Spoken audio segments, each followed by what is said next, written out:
A long pending hike in real estate guideline values, an allocation towards metro rail projects and industrial parks, a renewed emphasis on social spending. Some of the key takeaways from Tamil Nadu's state budget tabled on Monday. In fact, the revenue deficit is down 50% in 2 years. That's one of the key headlines coming in from the state budget. Joining me now is the man himself, the Finance Minister of Tamil Nadu, P. Thiagarajan. Mr. Thiagarajan, always a pleasure. Thanks very much for joining us here on CNBC-TV18 on the Newsmaker. Let me start by asking you about that big headline that's come in on the revenue deficit, down 50% over the last 2 years. In your speech, you talk about a decline in total revenue expenditure as well as a projected increase in revenue receipts. Now, this is a big one. Explain to us where you've managed to cut expenditure and where you see opportunities for augmentation of revenue. Well, first of all, thank you for having me. I must admit that the 62,000 we inherited was the depth of the COVID crisis, so it was probably an exceptional year. But I must also state that for every year after the first incarceration of the former Chief Minister, Ms. Jayalalitha, for every year from 2014 till 2020, that is 1920, the government of Tamil Nadu had been having ever increasing revenue deficits. So there was a clear slippage of revenues from what used to be 9 to 10% of the GSDP down all the way to about 6% before the crisis and then down to 5% after the crisis. We have rectified that some part of the way. We have brought it up to about 6.15% or so. And we still have a long way to go, as I've said in the budget speech. There's still a lot of revenue improvement that needs to happen. And I don't mean necessarily in any new taxes or new levies or anything. As you know, the states are very constrained. We only have indirect taxes and some fees and charges. But in fact, in the actual prevention of leakages, better implementation of systems, better accountability, and so forth. On the revenue side, we had probably some long pending reforms, in particular on the electricity tariffs, which had not been revised for a long time, and also on property taxes, which had not been revised in some cases for 20, 25 years. So under the leadership of our Chief Minister, we were able to augment the revenues, not directly to the state, but to the electricity board and to the local bodies, which in turn helped them provide better services to the consumers and effectively reduce some of our make-whole, kind of loss provisions by a few thousand crores. But the greatest probably improvement was that we have started to put controls, systemic checks and balances, improved audit, electronic monitoring. For example, many of our public sector enterprises had not been audited or not submitted accounts for many years. We have now put in an electronic platform where they have to submit the accounts immediately to the state, and we have strengthened the Bureau of Public Enterprises that looks into that. We have created a new post, Director General of Audit, brought in on deputation an officer from the IAS, and greatly improved the audit mechanisms. We have asked a lot of questions, we have put a lot of data systems in place, and we have greatly increased the efficiency of spending. And that would probably be the reason for this great improvement over 2 years. So you talk about, plugging leakages, enhancing audits, etc., which has been one of the aspects that has helped you narrow that revenue deficit number by 50% over the last 2 years. But if I were to talk to you about the road ahead, and you acknowledged yourself that there is a long distance to cover, what can potentially be the revenue drivers in terms of augmentation? I also want to understand from you what the contribution has been through TASMAC sales, because that number, I understand, will be put out in the month of April. But what's been the contribution from the TASMAC sales, and what else could you potentially look at? Is monetization of public assets going to be part of the agenda in terms of revenue mobilization? All good questions. Let me take the last one first. So far, we have not felt the need to consider monetization of any assets. What we are very keen on is PPP model for new projects, new investments, as much for the expertise and the discipline and the market accountability that they bring as for the capital that they would bring and help us accelerate growth.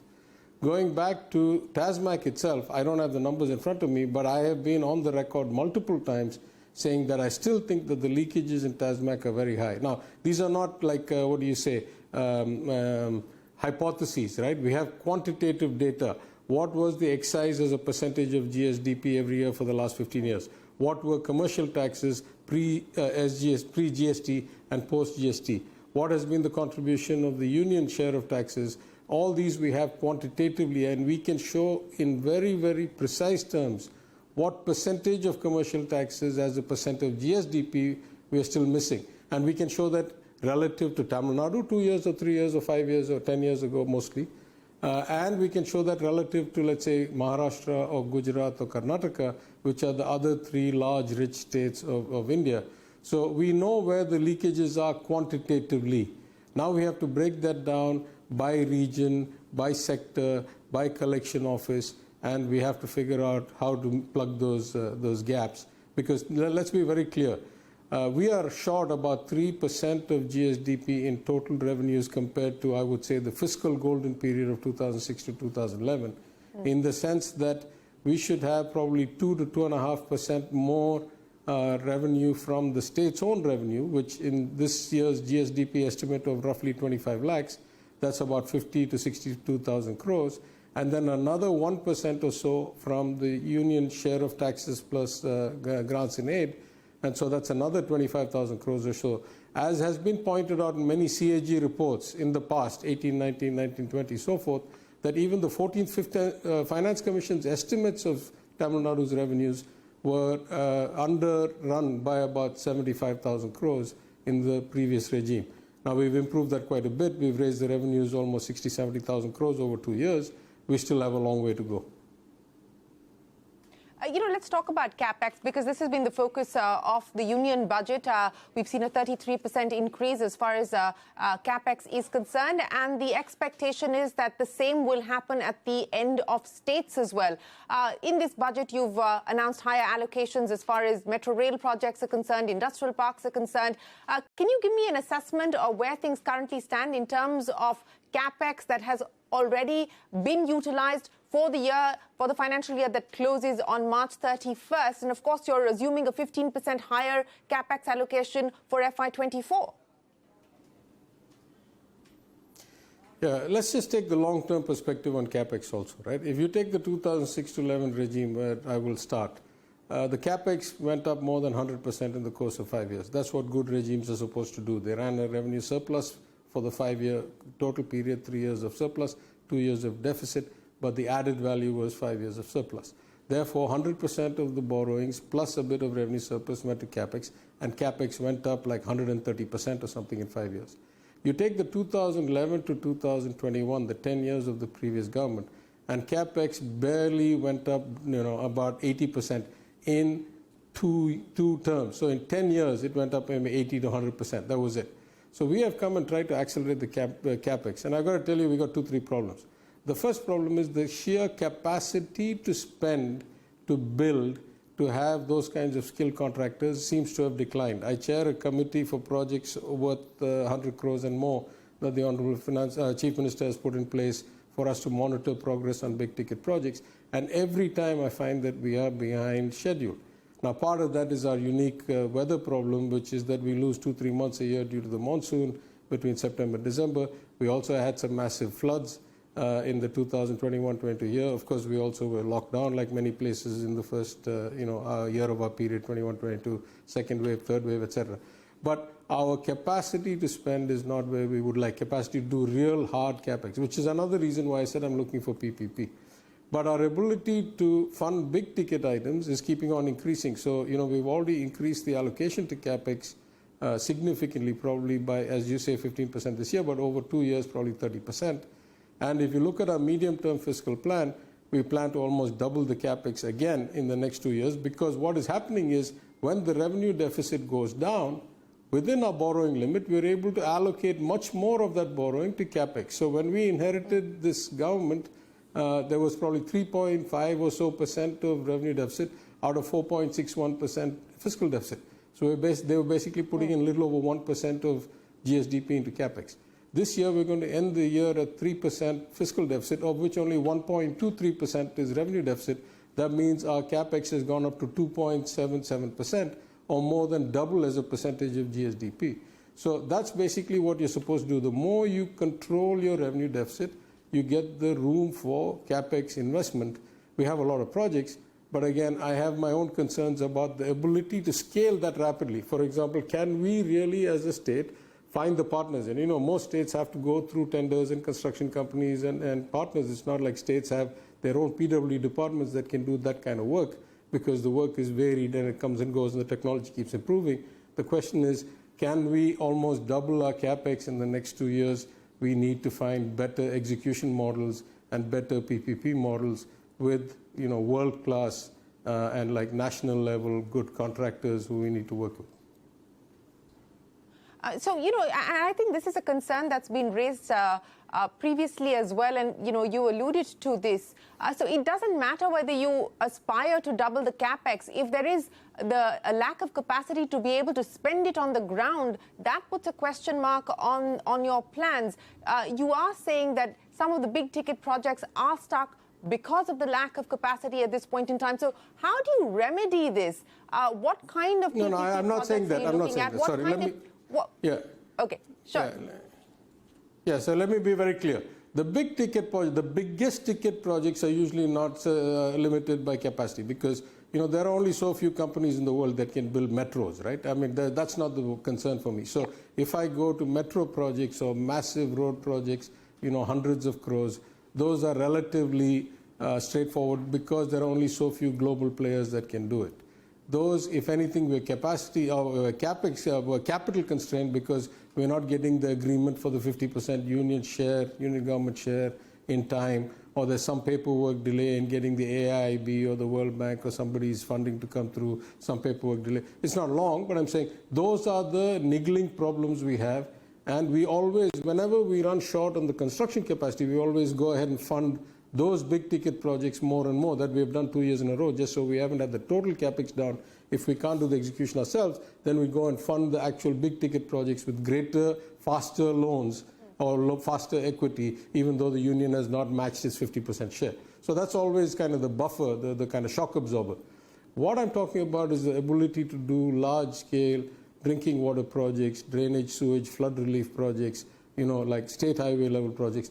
These are the things which I think, because the Capex as a percentage of GSDP dropped so dramatically over 10 years, then there wasn't a lot of idle capacity waiting around. So this is a question of building up that capacity in our partners step by step.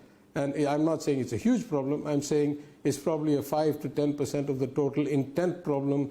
It was relatively high in 21-22 for various reasons, including COVID and the flood.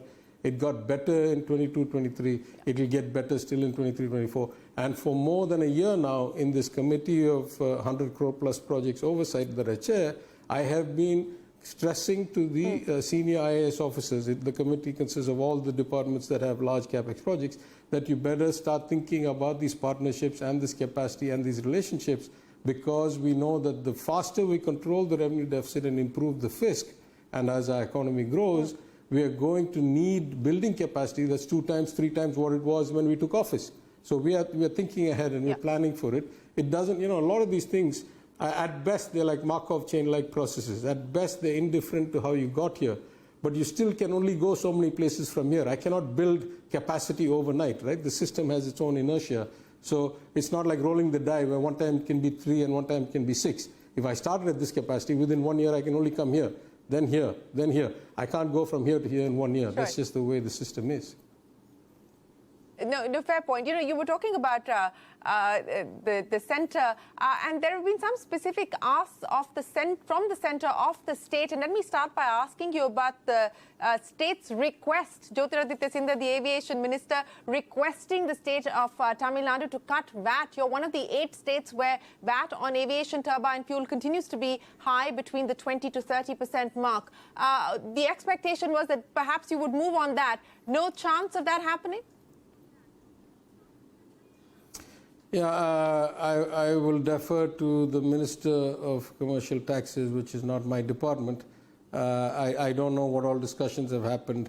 I do know we have to raise the revenue from somewhere. There must be some thoughtful discussion going on. I'm not particularly involved in that particular issue. Well, time for us to head into a break, but when we return, we continue our conversation with the Finance Minister of Tamil Nadu, P. Thiagarajan.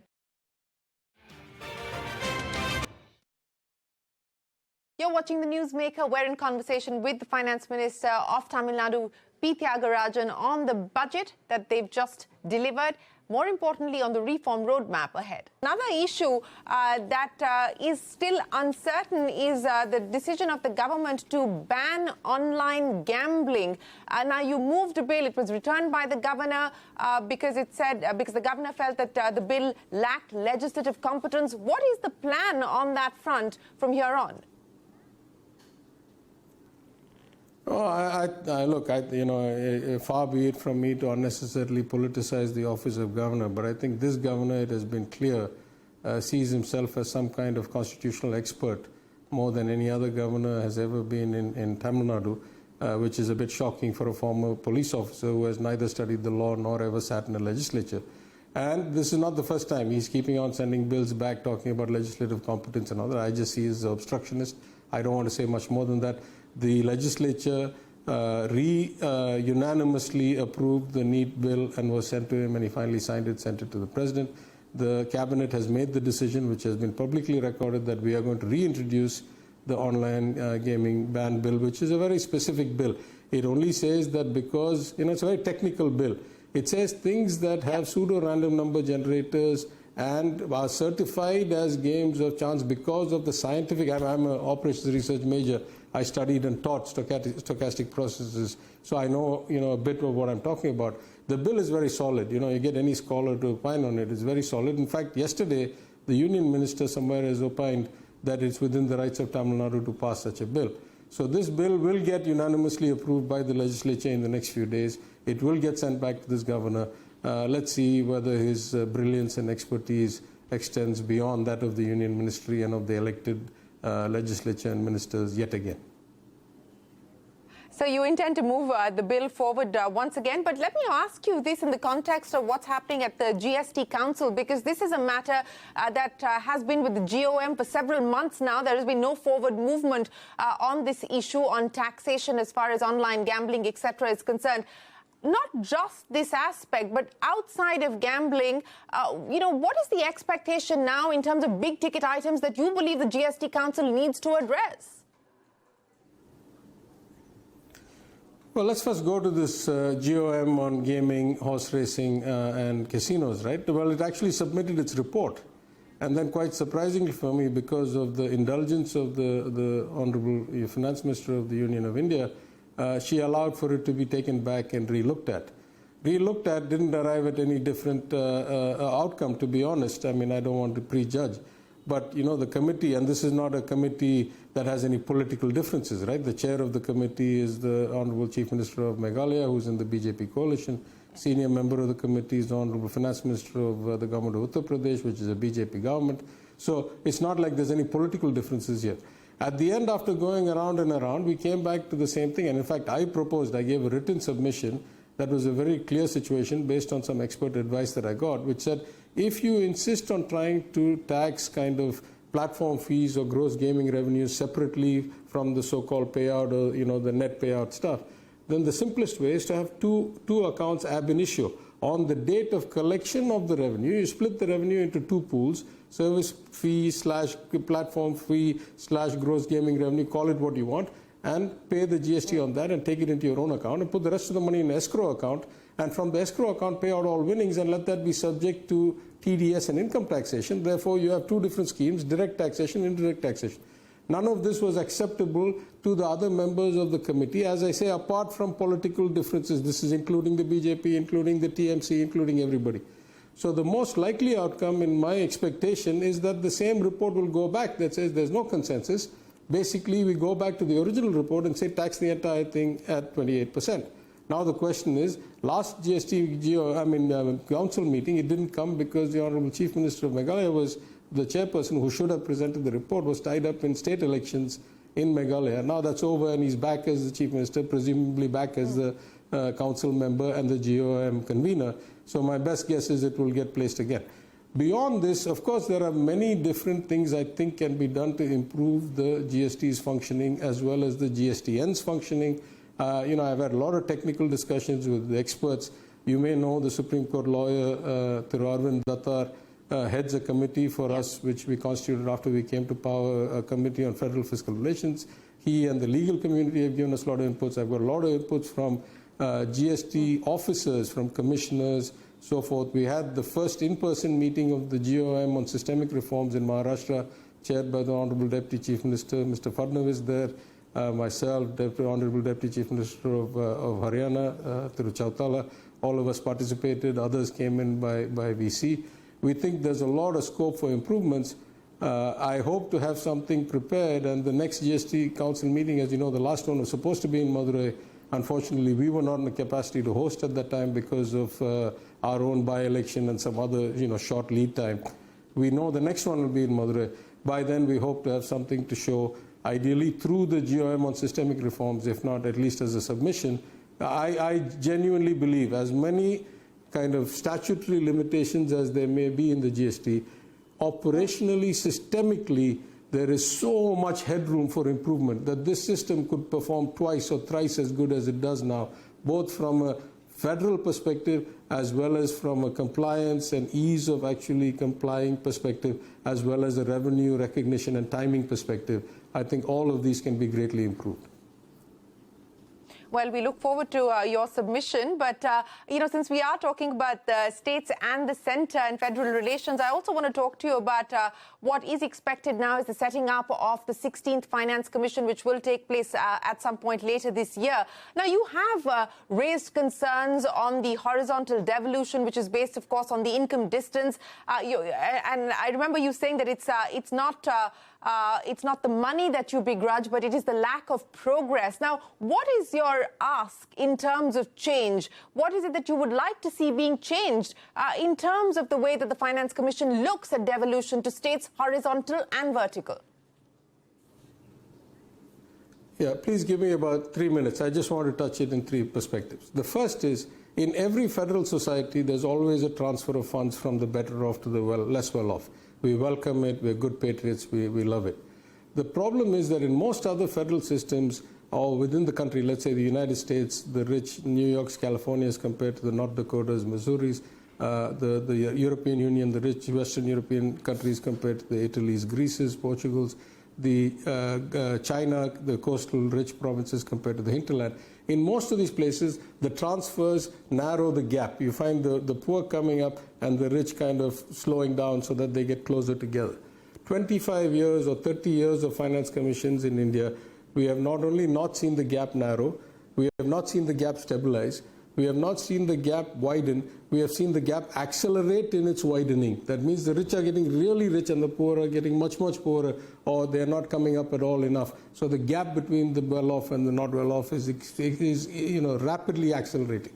So then I asked the question, at the 15th Finance Commission itself, I said, if part of your ambition is equity, that's what they said, they want equity, they want people to have somewhat similar lives, have enough support, then you have been failing miserably. That means two things are wrong. One, the way you measure progress is wrong, and the way you incentivize progress is wrong. And I said, both of these, you're taking too long-term a perspective. You're taking 5 years, by which time everything is already a fait accompli and there's nothing you can do about it. So what I suggested back then, I'll suggest again now. I said, number one, make the devolution formula not a fixed formula for 5 years, but variable performance based for year over year. And then second, make those performance variables something that is actually in the control of the government rather than an outcome at the end of a year or 2 years. For example, I said, the percentage of girls that are enrolled in school at the age of 5, make that the higher that gets, the more money you get. The percentage of girls that get menstrual health support so that they can continue their education past adolescence, make that a target, and the higher you get, the more money you get. The percentage of girls that graduate from high school, make that a target, and the higher you get year over year, the more money. So there are measures that we know beyond doubt that if these measures improve, then for sure the economy is going to improve later. You're going to have more equitable, more knowledgeable, more productive, more kind of, supported, more empowered citizens in the society. Therefore, you'll get a better economy. So why are you focusing on distance to actual target, which is too lagging indicator of measure, Why don't you take leading indicators or percentage of vaccination, or you pick? I mean, women happens to be the thing that we have learned the most in Tamil Nadu. Empowering women is by far the single best thing. But there could be others. Look for interim measures and give interim awards and make those variable. And that's already in my submission to the 15th Finance Commission. I will reiterate those broad principles to the 16th Finance Commission. Well, as and when the 16th Finance Commission is set up, we will, of course, see which direction it chooses to take in terms of the terms of reference. But let me end then by asking you talked about indicators, and you have acknowledged in your budget speech that we are in challenging times. Of course, global economic volatility will impact not just market sentiment, but economic sentiment and business confidence. At this point, what are you most concerned about? And in terms of investments, every state announcing, Karnataka announcing an investment from Foxconn, Telangana announcing similar sort of MOUs being inked, and so on and so forth. What is the outlook for Tamil Nadu in terms of investments? Where do you hope to draw investments in from? Yeah, I would say Tamil Nadu is already one of the most industrialized states, and particularly in the MSME sector and in the percentage of people or the number of people employed in manufacturing, Tamil Nadu is far ahead of most states. So, in fact, you saw the statistic, I think 40% of all women employed in the manufacturing sector in India, 40% are in Tamil Nadu alone. This is, again, testament to our empowerment of women. I think the potential is limitless. I was just at a conclave in Delhi where I agreed with the former Niti Aayog chairman, Mr. Amitabh Kant, that this is India's moment, right? The global macro picture, both politically and economically, is such that India is kind of the cynosure of all eyes. People want to divest from China. The scale, both economically and demographically, of India is so high they cannot think anywhere else. It's going to be a big market, it's a reasonable market, and it has a huge talent pool. So India is the place that everybody wants to be. Now the question is, are we making it conducive for them?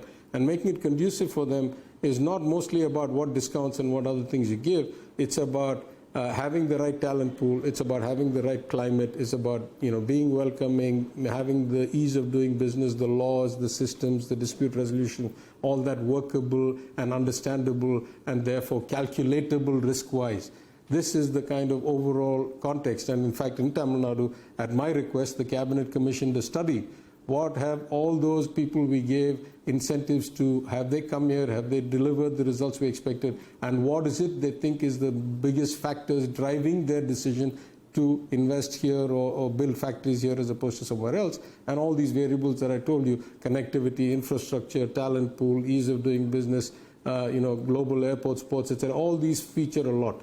So in natural terms, Tamil Nadu is in a good place. We need to be doing a lot more networking, a lot more marketing, a lot more connectivity. And I think that, while we've got a decent share till now, our global economic advisors, in particular Dr. Raghuram Rajan, Dr. Arvind Subramanian, and Dr. S. Narayan, former Union Finance Secretary, have been really pushing us to make some major reforms and constitute some empowered committees and stuff like that. It's under consideration by the Chief Minister. I think we'll announce some steps right after this budget to actually accelerate that pace of connectivity with the world and drawing investments. It is India's moment. Every state needs to do this. It's not about Tamil Nadu. It is India's moment. And as much as the union would like to think that they drive everything, in fact, the action happens in the states. Yesterday, Dr. Suman Berry was here, the new Niti Aayog vice chairman, and he said the same thing to the chief minister. He said, development happens in the states, and that's a fact. So the states need to step up big time. We're certainly looking forward to doing our part. The union can facilitate for us. That was one of the discussions I had with Dr. Jaishankar, the EAM, Honorable EAM, when I met him a few days ago in Delhi, and he was also of the same opinion that this is a golden opportunity for us and that the state should be encouraged in every way possible, and he offered to support us in any way he can, and we look forward to that. Let me very quickly ask you if you can give us a glimpse of what we can expect. You said post-budget now, some reforms which have been suggested by the former RBI Governor Raghuram Rajan, by the former Chief Economic Advisor Arvind Subramaniam, and the former Finance Secretary are likely to be implemented or announced. A quick glimpse of what we can expect, one or two of the big-ticket ideas that you intend to take forward? Yeah. No, they are likely to be acted upon. I didn't say they're likely to be announced. And the suggestions were pretty straightforward, right? Make it more effective, more conducive, more action-oriented, that if people come, they can get their concerns addressed and go straight to implementation as quickly as possible. It's not rocket science. It just says maybe you should streamline your processes, maybe you should get a bunch of people who can pull the trigger immediately. Agreed, go to action, not then go through the bureaucratic paperwork and stuff like that. It's reasonable, sensible ideas that just accelerate and accelerate the outcome and reduce the time between intent, MOU, and investment and project execution. We just need to collapse that. That's really all it's about. Finance Minister Thiagarajan, always a pleasure. Appreciate you joining us here on the Newsmaker to take us through the details of the budget that you've presented for the state, but more importantly, the road ahead in terms of reform and execution. Always a pleasure. Appreciate your time. We will take a break here on CNBC-TV18. There's a lot more coming up. Don't go anywhere. We're back in a minute. We're small.